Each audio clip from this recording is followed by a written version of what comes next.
यावर बोलावं आणि त्यामुळे बिरसा मुंडा जयंतीच्या वेळेला मी राजकीय भाष्य करणं फार कटाक्षाने टाळलं होतं आणि आता पुन्हा एकदा या मुक्त संवादाच्या माध्यमातून आपल्या समवेत संवाद करण्यासाठी उभी आहे। 30 जानेवारीला मुक्त संवाद राष्ट्रमाता मा जिजाऊंना अभिवादन करून सिंदखेड राजावरून सुरू झाला। आज 6 दिवस आहे आणि या 6 दिवसामध्ये आम्ही जवळपास 150 किलोमीटर वेगवेगळ्या लोकांना भेटत अगदी गरीब कष्टकरी शेतकरी शेतमजूर असंघटित क्षेत्रातील कामगार विवाह गोटे फोडणाऱ्या बायका असतील मूर्ती घडवणारे जाते उखळ करणारे मूर्तिकार असतील पाथरपट असतील ऊस गाळणारे काय ऊसाची कलई चालवणारे लोक असतील अशा अनेक प्रकारच्या विद्यार्थी सुशिक्षित बेरोजगार युवक महिला आशा वर्कर आरोग्य सेविका अशा अनेक लोकांना भेटतोय आणि त्यांच्याशी बोलतोय संवाद साधतोय। खरं तर इलेक्शनचा माहोल अजिबात नाहीये पण तरीही पक्षप्रमुखांनी एक आदेश केला की आपण सगळ्या महाराष्ट्रात जाऊया महाराष्ट्रातल्या जनतेचं म्हणणं जरा समजून घेऊया। आपल्याला भविष्यात जेव्हा कधी निवडणुकांना सामोरं जायचं असेल तेव्हा आपल्या निवडणुकीचा जाहीरनामा काय असावा तर तो जाहीरनामा ठरवण्याच्या आधी महाराष्ट्राचा जनमानस काय आहे तो जनमानस आपण समजून घेतला पाहिजे। आणि का समजून घेतला पाहिजे तर रोज उठून आम्हाला पंतप्रधान श्री मोदीजी यांची मन की बात ऐकावी लागते। लोकांची इच्छा असो अगर नसो भाजपचे कित्येक आमदार अमक्या ठिकाणी बसून मन की बात ऐकली तमक्या ठिकाणी बसून मन की बात ऐकली असं म्हणत पीआर एजन्सी मार्फत ते मन की बात ऐकलेले फोटो टाकतात। परंतु जनतेला काय वाटतं जनतेच्या मनात काय आहे बहुत हो चुकी मन की बात आप सुनेंगे जन की बात असं म्हणत तुमच्या मनात काय आहे तुमचं म्हणणं काय आहे ते अगदी गाव खेड्यात जाऊन ऐकावं तुमच्याशी बोलावं बसावं हा हेतू घेऊन ही मुक्त संवाद यात्रा चालू आहे आणि जिजाऊ सावित्रीच्या लेकींनी पुढे व्हावं असं आम्हाला प्रकर्षाने वाटलं।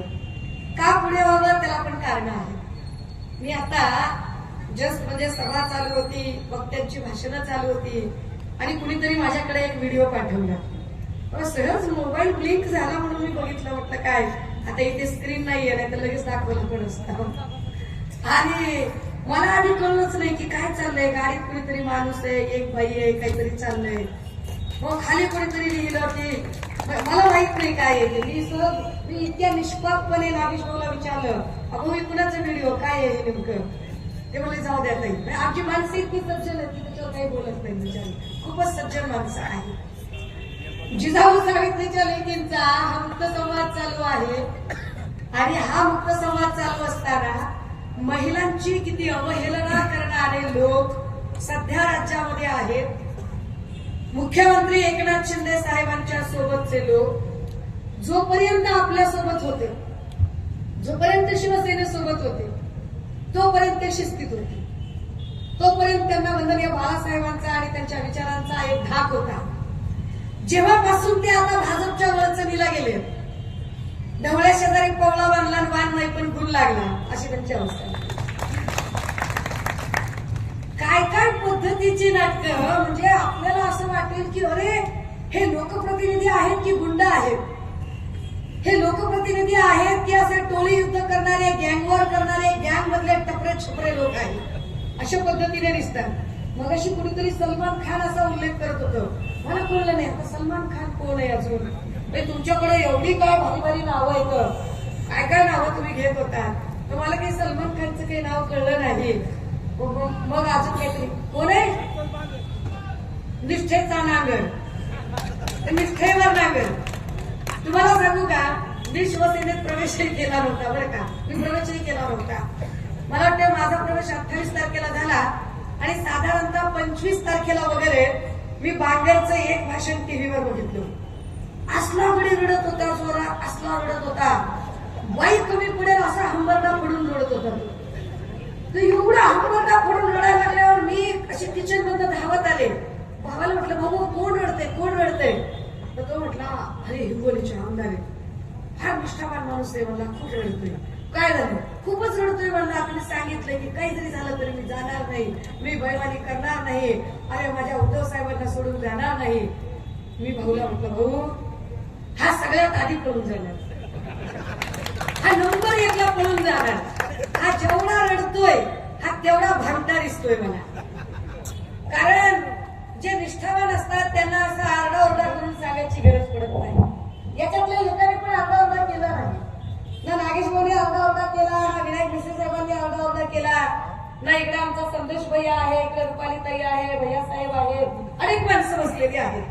यांनी काही रडायची गरज नाही हो, आरडाओरडा करायची गरज नाही. माणसं निष्ठावान आहेत का नाही ते लगेचच कळतं. बरं, बांधेला बघितलं मला अजून एका पिक्चरची आठवण येते. ते दिल्लीत गोंधळ गल्लीत मुजरा नावाचा एक पिक्चर आहे. दिसल त्या पक्षाच्या माणसाला लगेच असा एक फोटो काढायचा. साहेब इलन मला आपलाच फोटो लेके फिरता, इलन मला आपलाच फोटो. आता कालपर्यंत ते बाबासाहेबांचा फोटो दाखवत, आता असं लॉकेट फिरून सांगते इलन मला नाही शिंदे साहेबचाच फोटो लेके फिरता आहोत. एका माणसाने किती वेळा निष्ठा बदलावी, किती निष्ठा बदलाव्या. बरं, त्या निष्ठा बदलताना तरी त्या निष्ठांना काहीतरी आधार तरी असावा.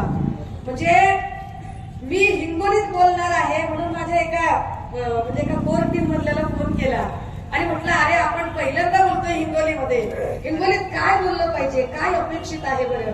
ते म्हणले ताई काही तुम्हाला बोलायला येईल किंवा न येईल सोडून द्या ते, मग तुम्हाला गणित आलं पाहिजे, तुम्हाला पाडे आले पाहिजे. काय कोमाले, मला काही गणित येत नाही का, मला काही पाडे येत नाहीत का. मला पाडे येतात, बे 2 4 बे 6 बे 4 बे 5 मला पाडे येतात. ते म्हटले छे असले पाडे नाही, असे पाडे नाही. तुम्ही बाहेरच्या इलाक्यात जाताय तर पाडा कसा आला पाहिजे तुम्हाला. एकाकडे छक्का, दुरीकडे सत्या, तिरीकडे हत्या, चौकाकडे छक्का.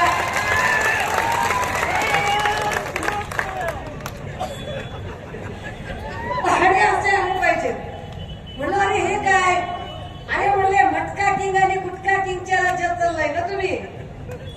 काय कीर्ती कमावली वागायला, काय कीर्ती कमावली. म्हणजे त्याच्या कीर्तीबद्दल काय बोलावं आपण, की जो रोज अधिकाऱ्यांना मारहाण करणार, जो रोज कर्मचाऱ्यांना मारहाण करणार. पण मला पोलिसांचं मोठं कौतुक वाटतं या सगळ्यांमध्ये. म्हणजे आमचा एखादा शेतकरी भाऊ जर पीक विमा मिळाला नाही, पीक कर्ज मिळालं नाही, शेताची मोटर बंद पडली, काही कारण असेल, तो एखादा कृषी अधिकाऱ्याकडे गेला, तलाठ्याकडे गेला, तहसीलदाराकडे गेला आणि तिथे जाऊन जर त्याने बोलायचा प्रयत्न केला जरा जरी, तर लगेच ह्या पोलिसांचं 353 चालू असतो तुमच्यावर. 353 टाकेल, सरकारी कामात अडथळा आणला, लगेच 353 चालू. बांधर अक्षरशः अधिकारी कर्मचाऱ्यांना शिव्या घालतोय, मारहाण करतोय. पीआय साहेबांचं काही लक्षच नाही तिकडे. काय माहिती काय चाललंय तुमचं. काय पीआय साहेबांची पोस्टिंग बांगर साहेबांच्या मर्जीनं झाली का काय त्यांनाच माहिती. आपलं उद्या असं म्हटलेलं नाही, आम्हाला काही माहित नाही की तुमची पोस्टिंग कशी झाली काय नाही. परंतु एखादा गरजू माणूस आहे आणि गरजू माणसाने आपलं म्हणणं मांडायला ठरवलं तर लगेच त्याच्यावरती तक्रारी होतात, त्याची लगेचच पोलीस केस होते. परंतु आमदार खासदार कायदा हातात घेतात आणि त्यावर कोणी चकार शब्द बोलत नाही. बरं, हे आमदार खासदार कायदा हातात घेतात कशासाठी, तर यांची नेती माफियागिरी चालू ठेवण्यासाठी, यांचे सगळे 2 नंबरचे धंदे चालवण्यासाठी. यांचा दारूचा धंदा चालतो, मटक्याचा धंदा चालतो, गुटक्याचा धंदा चालतो. असं आहे का की पोलिसांना धंदे माहीत नाहीत? तुम्हाला वाटतंय पोलिसांना धंदे माहीत नाहीत? इकडचे पत्रकार तर काहीच बोलणार बोलणारच नाही तुम्ही, मला माहित आहे तुम्ही काहीच बोलणार नाही. तुम्हाला असं वाटतंय का की पोलिसांना एकही दारूचा, मटक्याचा आणि गुटक्याचा धंदा माहीत नाही, पण तरीही पोलीस त्याच्यावर चकार शब्द बोलणार नाहीत. कारण त्यांची अडचण अशी आहे की माणूस मुख्यमंत्र्याचा आहे. पण पोलिसांना तरी कुठे कळायला लागले की पोलीस खातं ज्या फडणवीसांच्या हातात आहे त्या फडणवीसांचे आमदार, तुम्ही ज्या आमदाराचे काम करत आहात त्याच आमदाराच्या दुसऱ्या एका सहकार्यावर पोलीस स्टेशनमध्ये गोळ्या झाडायला लागल्या. धाक किती आहे बघा पोलिसांचा. पोलिसांची नैतिकता टिकून असेल आणि पोलिसांचा धाक असेल तर लोक जरा जरबेने वागतील, पण मुळात धाकच शिल्लक राहिला नाही. आणि कायदा आणि सुव्यवस्थेला चूड लागला तर काय फरक होऊ शकतो, काय परिणाम होऊ शकतो, ते परिणाम आपण बघतोय. की पोलीस स्टेशन मध्ये खुद्द आमदारच गोळ्या झाडतो आणि त्यावर काही कुणी बोलत नाही. राजे हो, मातृतीर्थ ते शिवतीर्थचा मुक्त संवाद चालू होता. बुलढाणा जिल्ह्यातनं आम्ही चालत चालत चालत पुढे सरकलो. आम्ही सुलतानपूर पर्यंत आलो. काहीतरी 2 दिवसापूर्वी आशिष शेलार काहीतरी बोलले. खरं तर आशिष शेलार सारख्या किंवा अजून काही चिल्लर चिल्लर लोकांवर माझी बोलायची अजिबात इच्छा होत नाही. परंतु म्हातारी मेल्याचे दुःख नसते, काल सोकावतो, त्यामुळे यांना जरा ऐकवलं पाहिजे. सन्मान्य पक्षप्रमुख उद्धव साहेबांची कोकणात सभा झाली आणि उद्धव साहेबांनी कोकणातल्या सभेमध्ये बिल्किस बानोचा मुद्दा घेतला. त्यावर शेलार म्हणाले की काय तुम्ही काय बिल्किस बानोचे वकीलपत्र घेतले आहे का? मी तुम्हाला किस्सा सांगते. बुलढाण्यातनं सुलतानपूरला आम्ही पुढे निघालो. सुलतानपूर पर्यंत आलो आणि उर्दू शाळा सुटली होती. खूप साऱ्या छोट्या छोट्या मुली होत्या. 5 वर्षाची, 7 वर्षाची, 8 वर्षाची, छोट्या छोट्या छोट्या छोट्या पोरी, नकाब घातलेल्या पोरी होत्या. शाळा सुटली आणि पोरी आपल्या घरी चालले आहेत. आम्ही 2-2.5 हजार लोकांची आमची संख्या. आम्ही पायदळ चालत चालत चालत येतोय. मला अचानक त्या मुलींचा घोळका दिसला. सगळ्यात पुढे एक 5 वर्षाची छोटी पोरगी, गोरी गुटगुटी, फार देखणं लेकरू होतं. मी 6 दिवस झालं घर सोडून आले. माझी लेक 6 वर्षाची आहे, खूप छोटी आहे. मला एकदम माझ्या लेकीची आठवण आली. असं वाटलं की पळत जावं आणि त्या लेकराला मिठी मारावी, त्या लेकराला जवळ घ्यावं, त्या लेकराचा एक पापा घ्यावा. मी पळत जाऊन त्या लेकराला धरायचा प्रयत्न केला. ते लेकरूच काय, इतर पोरी सुद्धा जणू काही अशा चिमण्यांचा थवा उडावा तशा भरकन पळायला लागल्या. मला समजेना की त्या का पळतायत, का अशा का पळतायत त्या सगळ्या पोरी. तरी सुद्धा मी एका पोरीला पकडलं आणि म्हटलं, अरे बेटा भाग क्यों नहीं हो, भाग क्यों नहीं हो तुम? ती रडत रडत सांगते, आप हमें उठा के ले जाओगे.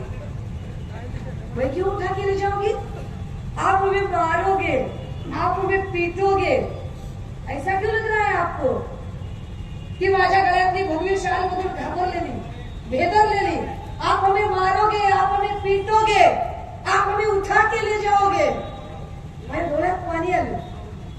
मी रडवेली झाले की अरे माझ्यातलं मातृत्व जागा झालं. माझ्या लेकीसारखे लेकरू दिसलं म्हणून त्या लेकराला मिठी मारावीशी वाटली आणि ते लेकरू इतकं घाबरून इतकं रडवेलं होऊन सांगते. इतक्यात शिवसेनेचे एक पदाधिकारी आले, कानात आले आणि ते म्हणाले, ताई भाजपच्या 2-4 पोरांनी काल परवा ते गेले आणि मशिदीवर जाऊन भगवा झेंडा लावला. तेव्हापासून इथे खूप टेन्स आहे, वातावरण तणावाचं आहे. दादा हो, नीट समजून घ्या. हा जो भगवा बांधलाय ना हातात, हा भगवा हा छत्रपती शिवरायांच्या स्वराज्याच्या निशाणाचा भगवा आहे. हा भगवा तथागताच्या चिवराचा रंग भगवा आहे. हा भगवा या महाराष्ट्राच्या शौर्याचं आणि अस्मितेचं प्रतीक भगवा आहे. या भगव्याबद्दल आपुलकी वाटली पाहिजे. या भगव्याबद्दल लोकांना सुरक्षितता आणि विश्वास वाटला पाहिजे. परंतु भाजपाच्या काही लोकांनी धर्म नावाची गोष्ट राजकारणासाठी इतक्या गलिच्छ पद्धतीने वापरायला सुरुवात केली, इतक्या घाणेरड्या आणि हिंकस पद्धतीने धर्माचं कार्ड राजकारणात आणलं की या भगव्याबद्दल आपुलकी आणि विश्वास वाटण्याच्या ऐवजी भाजपाच्या या विक्षिप्तपणामुळे लोकांना दहशत वाटायला लागली. हे जास्त वाईट आहे. हे बोलकं चित्र आहे.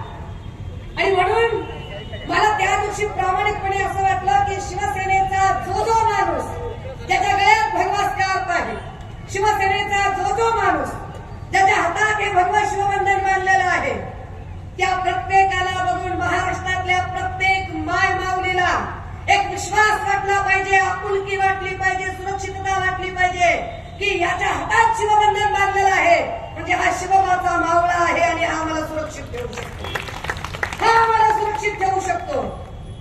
कारण ही जी नारायण राणेची टिल्ली पिल्ली पोरं आहेत किंवा ही आशिष शेलारांसारखी माणसं आहेत, जो शेलार सांगतोय की काय बिल्किस बानोचं वकीलपत्र उद्धव साहेबांनी घेतलंय का? शेलार, उद्धव साहेबांनी फक्त बिल्किस बानोचंच नाही, महाराष्ट्रातल्या त्या प्रत्येक पीडित, वंचित, उपेक्षित, अवहेलना झालेल्या, सुरक्षित वाटणाऱ्या आणि प्रत्येक मदत मागणाऱ्या त्या प्रत्येक मायमाऊलीचं वकील पत्र उद्धव साहेबांनी आणि उद्धव साहेबांच्या शिवसैनिकांनी घेतलेलं आणि आम्ही त्यांच्यासाठी लढणार आहोत. कारण आम्ही जात आणि धर्माच्या पलीकडे जाऊन विचार करतो. धर्म हा आस्थेचा विषय आहे. धर्म हा राजकारणाचा विषय होऊ शकत नाही. प्रभू श्रीरामाबद्दल आस्था असणं वेगळं, प्रभू श्रीरामाबद्दल आदर असणं वेगळं, पण प्रभू श्रीरामाचा उपयोग राजकारणासाठी करणारी माणसं मुळात क्रमांक 1 ची बदमाश आणि अपयशी माणसं आहेत. यांना रामच कळलेला नाहीये. मोदीजींना जर राम कळलं असतं ना मोदींना राम कळलाय, ना देवेंद्र फडणवीसांना राम कळलाय, ना एकनाथ शिंदेना राम कळलाय.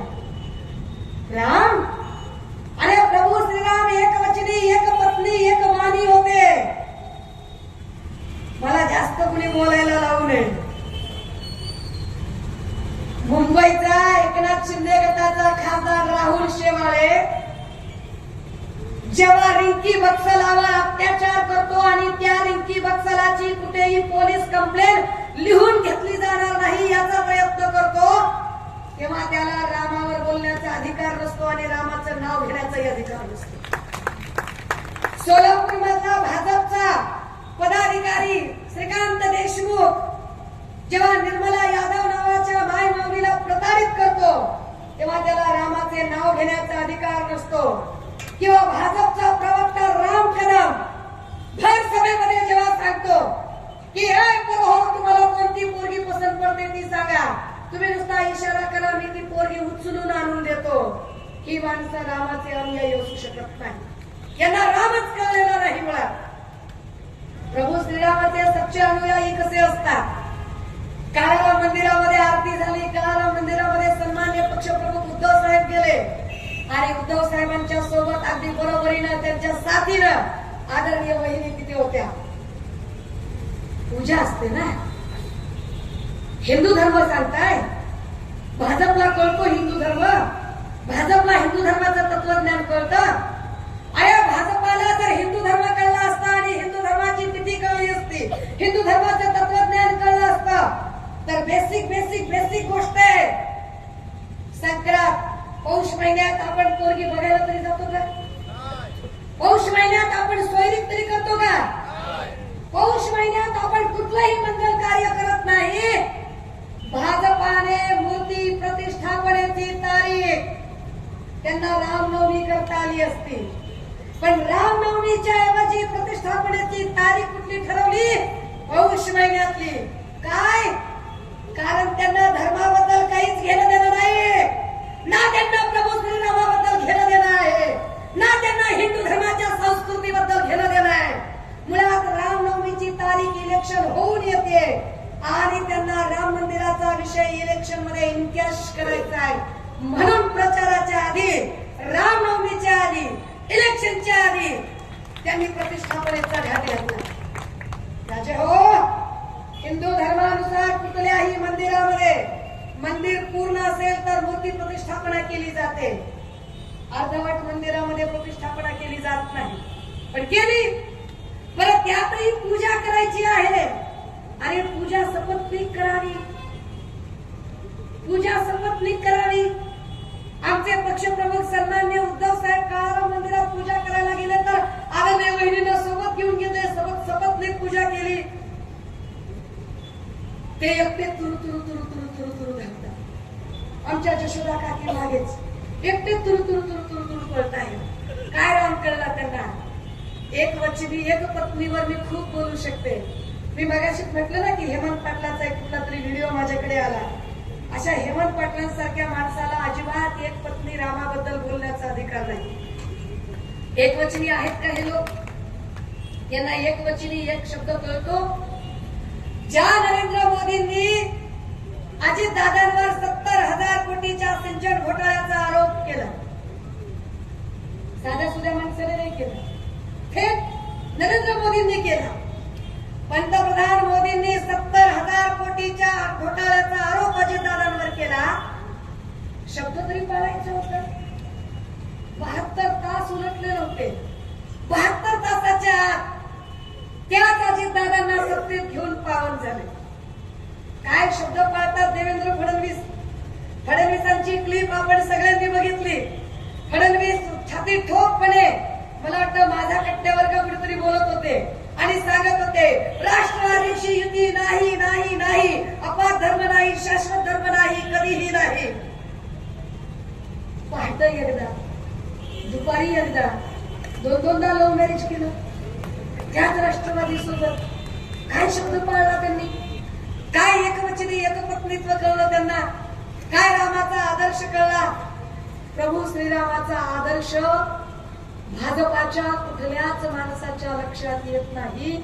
कारण महिलांचा आदर करावा हेच मुळात यांच्या गावी नाही. ना मणिपूर मधल्या बायकांना हे न्याय देऊ शकतात, ना कुस्तीपटू महिलांना यांनी न्याय दिला, ना महाराष्ट्रातल्या कित्येक प्रताडित बायकांना न्याय दिला. आणि त्यांच्या सोबत गेलेले आता शिंदे गटाचे लोक, तुमचे पालकमंत्री हमारे सरकार भाई, क्या कहने सरकार भाई के, सरकार भाई की बात तो बहुत ही अलग, सरकार भाई की झलक और सबसे अलग. काय करताय, संसद रत्न असणाऱ्या सुप्रिया सुळेंबद्दल गलिच्छ भाषा वापरतात. तिकडं काहीतरी गौतमी पाटीलचा कार्यक्रम लावायला आपल्याला काही हरकत नाही हो, त्याचं नाद आहे तसं त्यानं करणं काय. पण त्या कार्यक्रमात राडा झाल्यावर पुढे लोकांना सांगतात काय रे तुमच्या आईबाबाचा पिक्चर तुम्ही असाच बघताय का. काय लोकप्रतिनिधी म्हणतात, काय लोकप्रतिनिधी आहे. ह्या माणसांना बायकांबद्दल आदर करणं कळत नाही.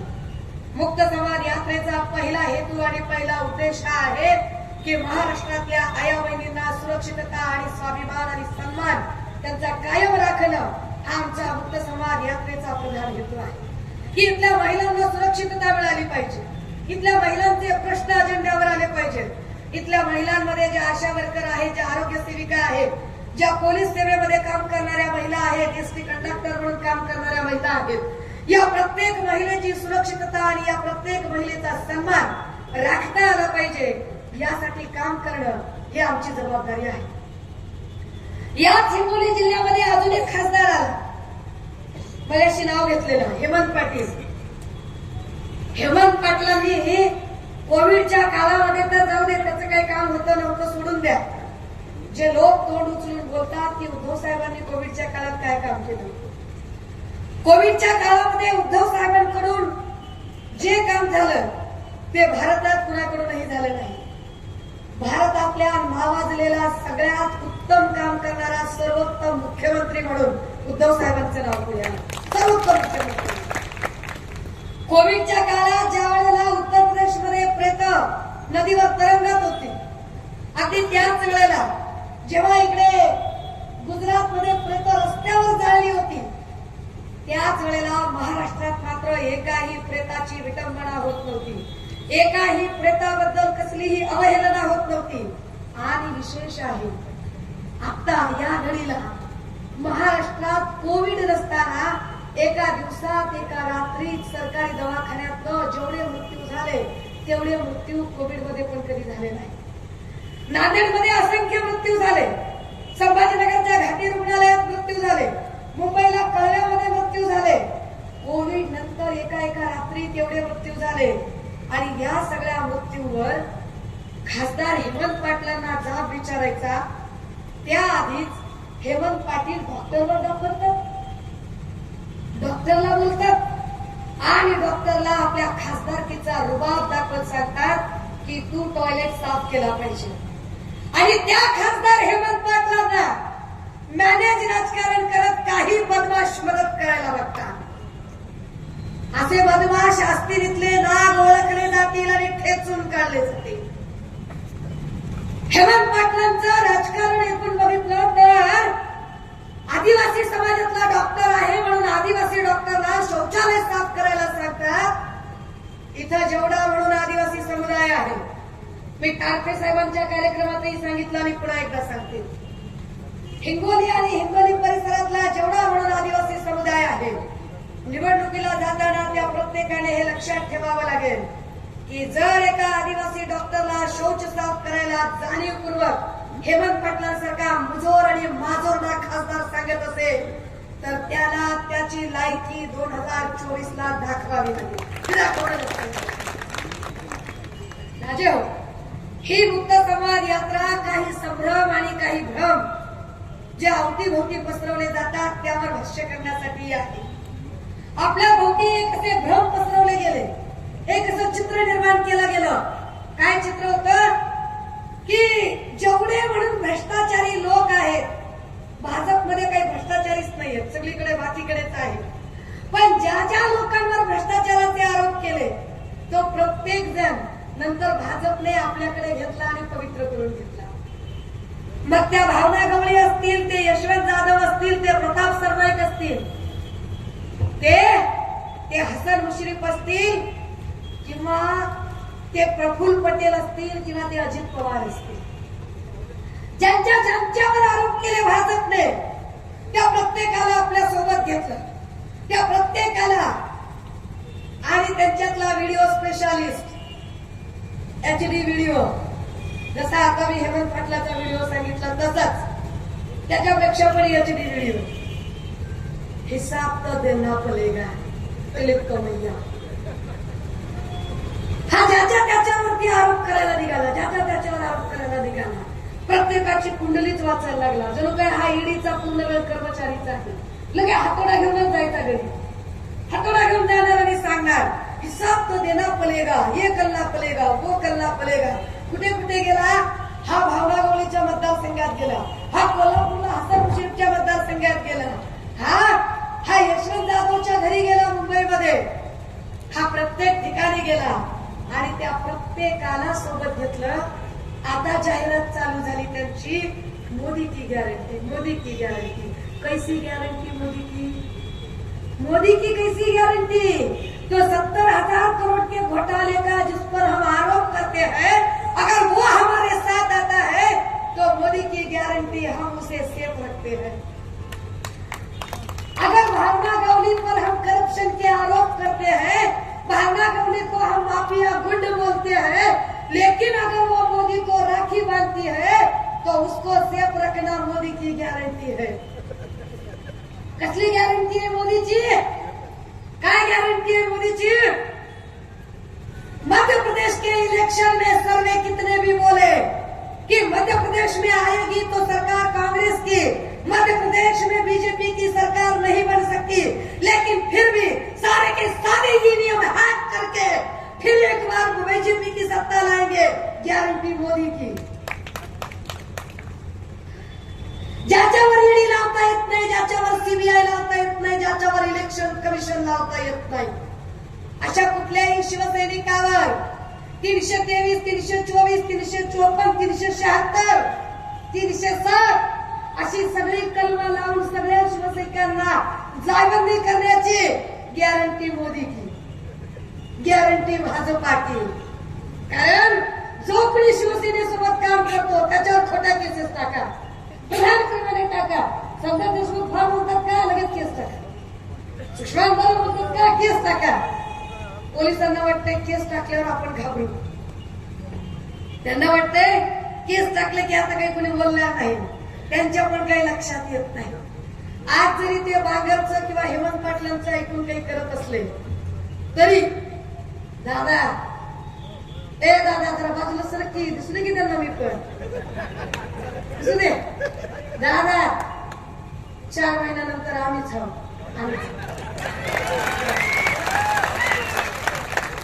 फुल कॉन्फिडन्स ना, फुल कॉन्फिडन्स ना.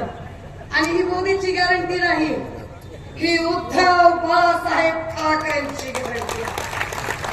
या महाराष्ट्राचा मुख्यमंत्री शिवसेनेचा मुख्यमंत्री असेल, ही गॅरंटी असेल. आणि तेवढीच गॅरंटी ही पण असेल की हिंगोलीची लोकसभेची जागा शिवसेना लढेल, शिवसेना गॅरंटी. राजे हो, यांनी ज्या ज्या पद्धतीने मोदी की गॅरंटीच्या नावाखाली आपल्याला फसवणूक करायचं ठरवलं.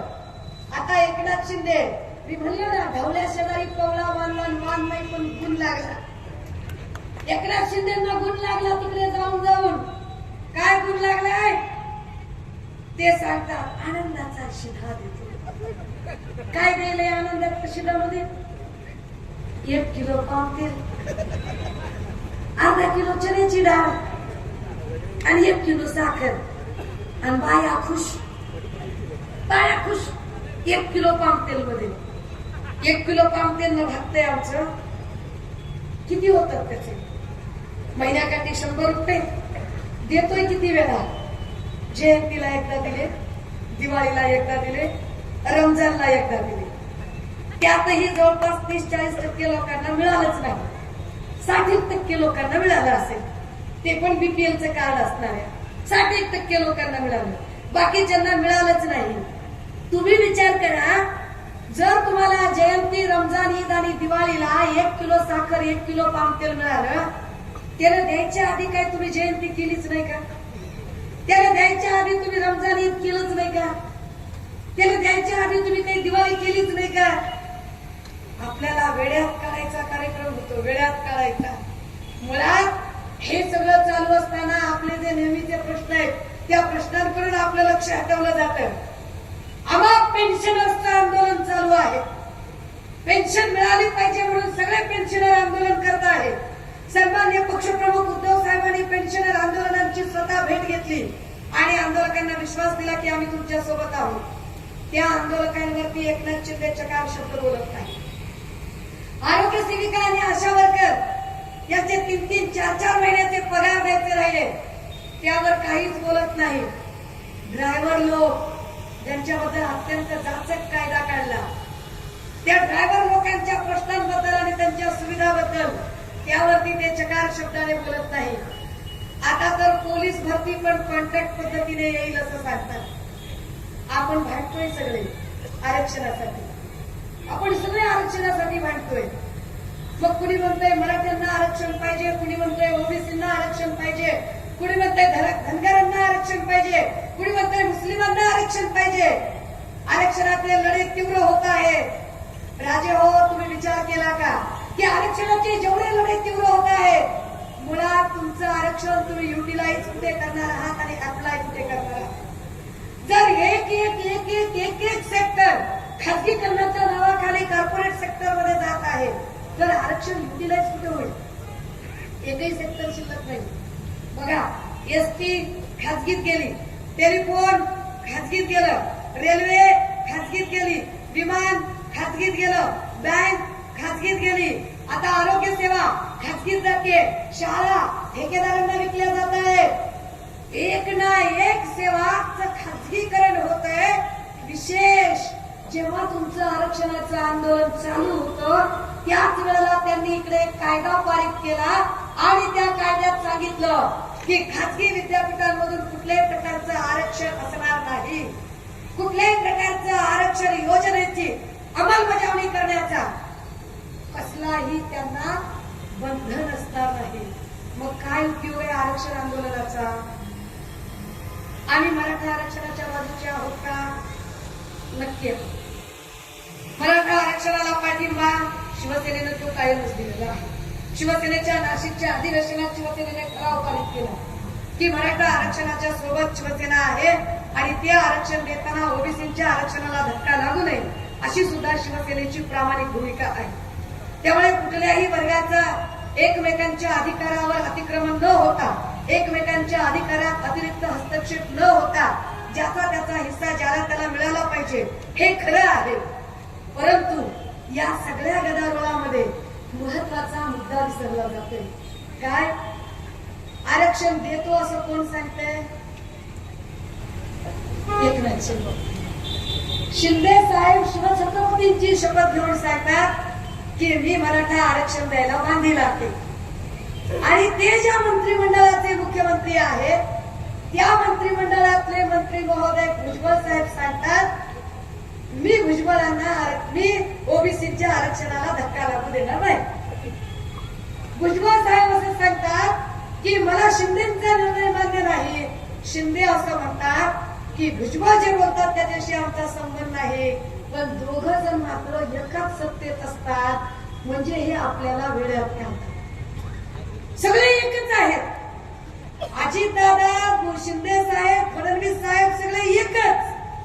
कारण शिंदे साहेब रोज उठून ज्या दिल्लीच्या वाऱ्या करत आहेत, ज्या मोदी आणि शहाचे उंबरे झिजवत आहे त्याच मोदी शहाचे प्रतिनिधी असणारे देवेंद्र फडणवीस इकडे सांगताय की आमचा डीएनए ओबीसीचा आहे, आम्ही ओबीसीच्या आरक्षणाला धक्का लागू देणार नाही. जर शिंदेना खरंच वाटते की आपण मराठा आरक्षण देऊ शकणार आहोत किंवा देणारच आहोत आणि जर एकनाथ शिंदेचं म्हणणं आहे की आम्ही मराठा आरक्षणाच्या बाजूचे आहे, तर माझं चॅलेंज आहे एकनाथ शिंदेना. 1952ला ओबीसीच्या रिझर्वेशनसाठी आणि ओबीसीच्या आयोगासाठी तत्कालीन नेते, तत्कालीन कायदा मंत्री विश्वरत्न डॉक्टर बाबासाहेब आंबेडकरांनी कलम 340 साठी आपल्या कायदे मंत्री पदाचा राजीनामा दिला होता. जर एकनाथ शिंदेची खरंच नियत असेल मराठ्यांना आरक्षण द्यायचंय आणि एकनाथ शिंदेचा आणि भुजबळ साहेबांचा अजिबात संबंध नसेल, जर एकनाथ शिंदेचा आणि भाजपचे सांगते फडणवीसांच्या तोंडून त्या वक्तव्याचा अजिबात संबंध नसेल, तर मराठ्यांच्या आरक्षणासाठी एकनाथ शिंदेंनी मुख्यमंत्री पदाची खुर्ची सोडली पाहिजे आणि रस्त्यावर येऊन आंदोलन केलं पाहिजे. तर आम्ही म्हणू की एकनाथ शिंदे खरेच मराठ्यांच्या बाजूचे आहे. लोकांना कशाला वेड्यात करताय? हा लोकांना वेड्यात काढायचा कार्यक्रम आहे. कारण जे मुंबईला आता घडलं ती फक्त अधिसूचना होती, तो कायदा नव्हता. मराठा आरक्षणाची अध्यादेश नव्हता, ती फक्त अधिसूचना होती. ही अधिसूचना त्यावरती 16 फेब्रुवारी पर्यंत आक्षेप मागवले जातील आणि त्या आक्षेपानंतर त्या आक्षेपांची चर्चा होईल. 16 फेब्रुवारी पर्यंत आक्षेप, मग आक्षेपांचं निरसन करायला 1 महिना म्हणजे साधारणतः 15 ते 20 मार्च आणि त्यानंतर आचारसंहिता, त्यानंतर इलेक्शन आणि त्यानंतर शिंदे फुर कार्यक्रम असेल. त्यानंतर हा जो वेड्यात करायचा कार्यक्रम चालू आहे, हा वेड्यात करायचा कार्यक्रम नीट समजून घेतला पाहिजे. का?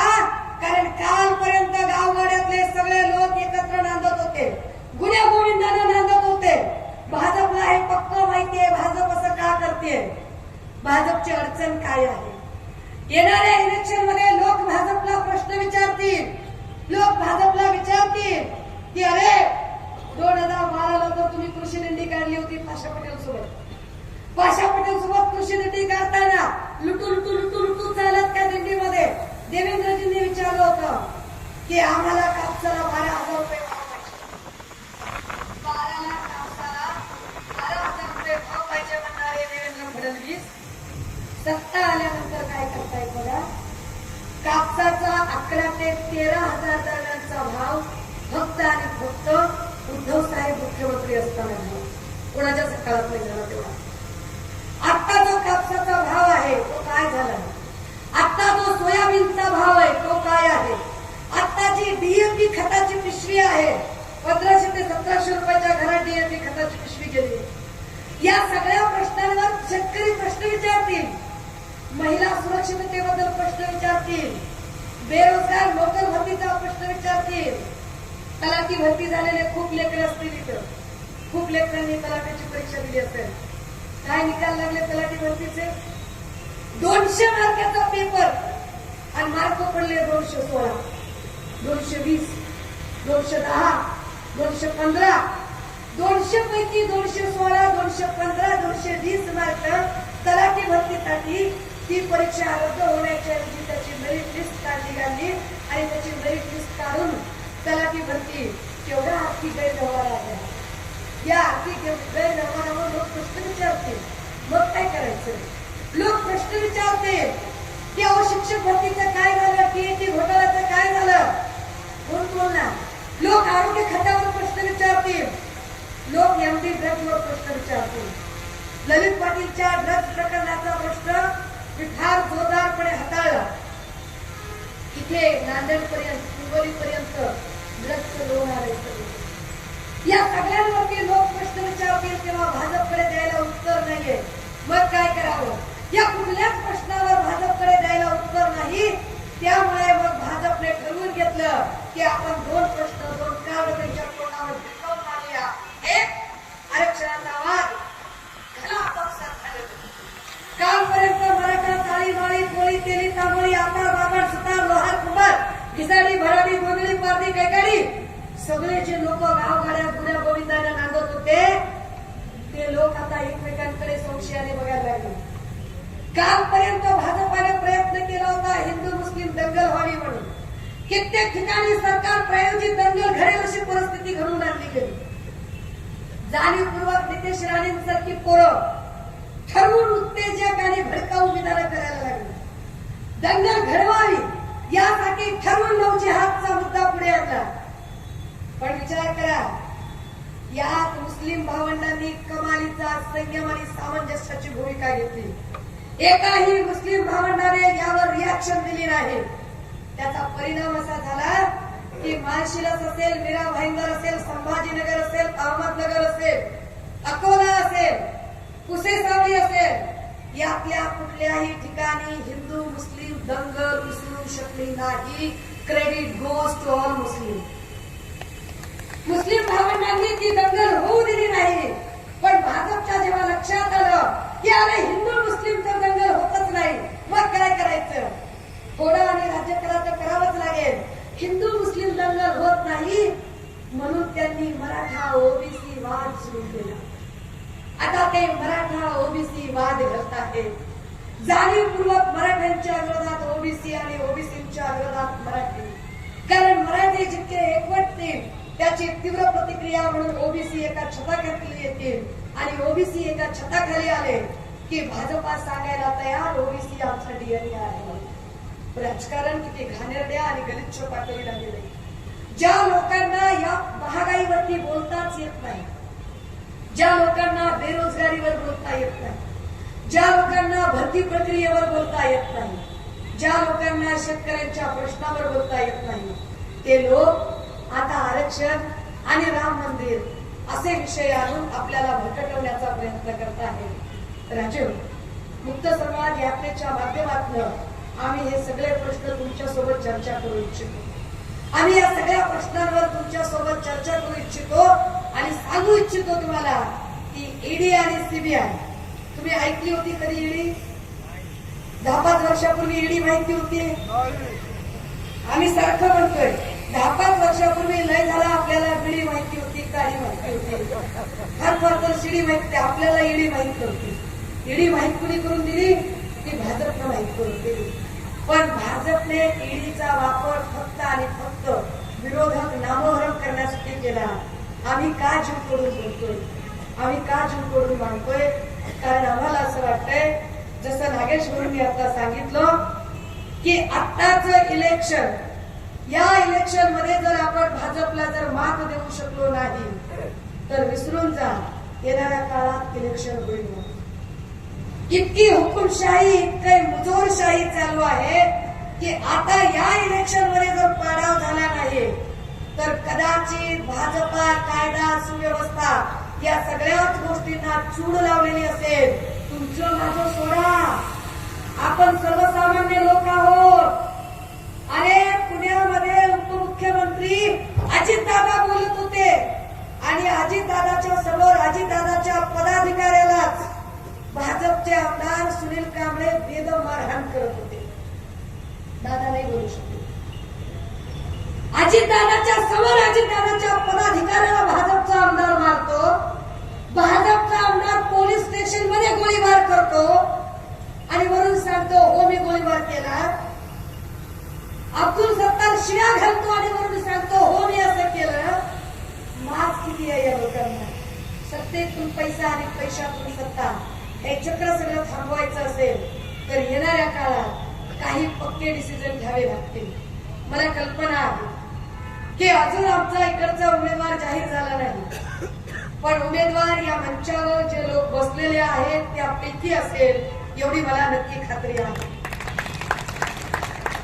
या मंचावरचा कुणीही तो उमेदवार असू शकतो, पण कुठलाही उमेदवार असला तरी महाविकास आघाडी म्हणून आम्ही ठरवलंय की महाविकास आघाडीचे उमेदवार ज्या 288 ठिकाणी उभे असतील त्या प्रत्येक ठिकाणी आदरणीय पवार साहेब आणि आदरणीय उद्धव साहेब उभे आहेत असं समजून त्याच्यासाठी काम करण्याची प्रयत्नांची पराकाष्ठा प्रत्येक शिवसैनिक आणि महाविकास आघाडीचा प्रत्येक कार्यकर्ता करेल.